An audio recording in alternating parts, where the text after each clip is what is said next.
Mm.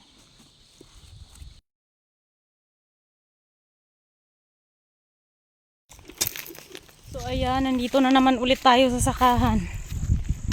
Ayan. So, andito si mama ngayon at siya lang mag-isa. So, pupuntahan natin. Ay, may binilad pala siyang mais. Ayan. Ayan. Siguro nagluluto siya.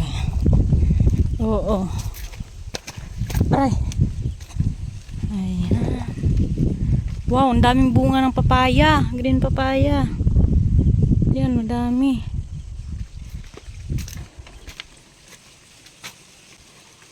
Ano naluto mo, Mang? Ini sudan, kilawin. Ano na yung musudan? Wala ka ba kakaon?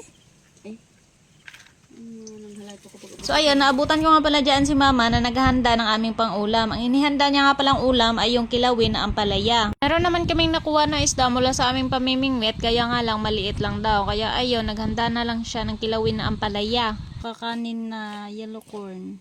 Ayan.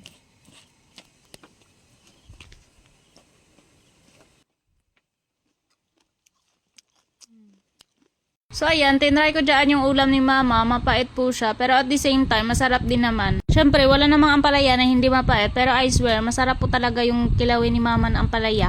Magkasabay din naman kami ni mama, galing doon sa bahay, kaya nga lang, dumaan muna ako sa bahay ng tiyahin ko, doon banda sa sangkutan ni mama. So, medyo natagalan ako doon, kaya nauna na si mama dito sa sakahan. So, ayun, sinamahan ko na dyan si mama kumain, at pagkatapos nito ay nagpahinga lang saglit, at trabaho na naman ulit. So, ito na at magtatanim na naman ulit si mama ng mais.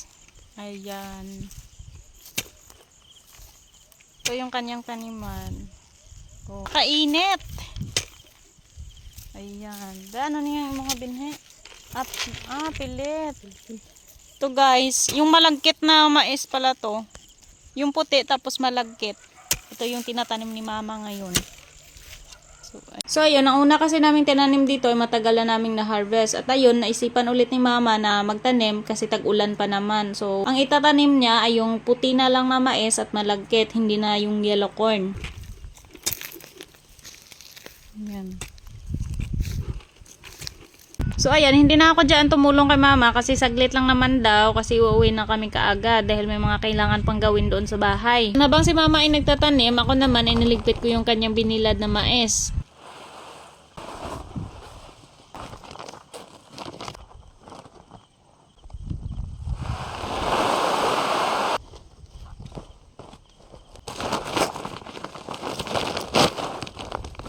Ayan. Kung maligpit yung binilad na mais ni mama ay ayan, aura-aura muna saglit. Puso na mangga? Dahil hapon na, uuwi na ulit kami ng bahay. Dan babalik lang siya ulit dito bukas kasi meron akong pasok. Siya lang palagi mag-isa dito, oo. Liligpit na si mama. So, pasensya na nga pala sa kubo namin, no. Kasi, ayun. Nilagyan ng tarpaulin para hindi tumulo. Para hindi tutulo.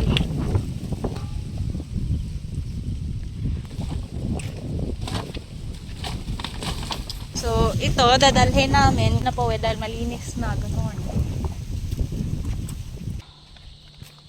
Yan. Ito ang aming dala.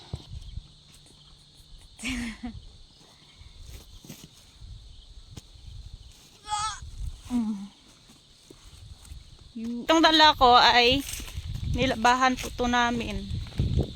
So, dalhin pa uwi ng bahay.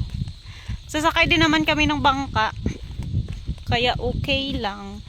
Magaan lang naman.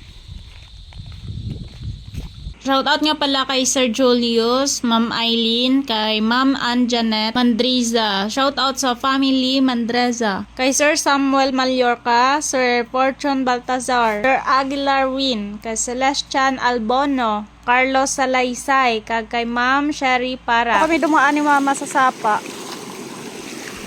Ayan. Napakadulas ng ng mga bato.